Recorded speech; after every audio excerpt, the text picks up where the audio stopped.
இறைத்தூதர் ஸல்லல்லாஹு அலைஹி வஸல்லம் சொன்னார்கள், இந்த வானங்கள் பூமிகளை இறைவன் படைப்பதற்கு முன்னதாக 50,000 ஆண்டுகளுக்கு முன்னதாகவே மனிதர்களின் விதியை இறைவன் எழுதிவிட்டான். எவ்வளவு நாள் இவன் வாழ்வான், எவ்வளவு நாளில் மரணிப்பான், எதை பெறுவான், எதை இழப்பான், இவனுடைய வாழ்வாதாரம் என்ன, இவனுடைய சொத்து என்ன, இவனுடைய நஷ்டம் என்ன, இவனுடைய உறவு என்ன, இவன் பிரிவது என்ன, எல்லாம் எழுதப்பட்டு விட்டது. வானங்கள் பூமி படைப்பதற்கு 50,000 ஆண்டுகளுக்கு முன்னதாகவே தாயுடைய கருவறையில் அவன் இருக்கும் போதே மீண்டும் அதை உறுதிப்படுத்தினான். இறைத்தூதர் ஸல்லல்லாஹு அலைஹி வஸல்லம் சொன்னார்கள், நல்லா கேட்டுக்கோங்க, உள்ளத்தை தட்டி இந்த ஹதீஸ் அந்த உள்ளத்துக்கு சொல்லிக் கொடுங்க. எந்த ஒரு உயிரும் இந்த உலகத்தில் இருந்து மரணிக்காது அதனுடைய வாழ்வாதாரத்தை முழுமையாக்காமல்.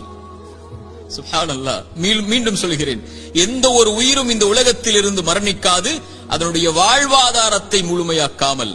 இவன் எதை பெறுவான், எதை இழப்பான், இவனுடைய சொத்து என்ன, இவனுடைய செல்வம் என்ன, ஒரு மனிதன் தன்னுடைய கடைசி சொட்டு தண்ணீரை அருந்தும் வரை, ஒரு மனிதன் தன்னுடைய சுவாச காற்றின் கடைசி மூச்சை இறைவன் எழுதியதின்படி சுவாசிக்கும் வரை மரணம் வராது.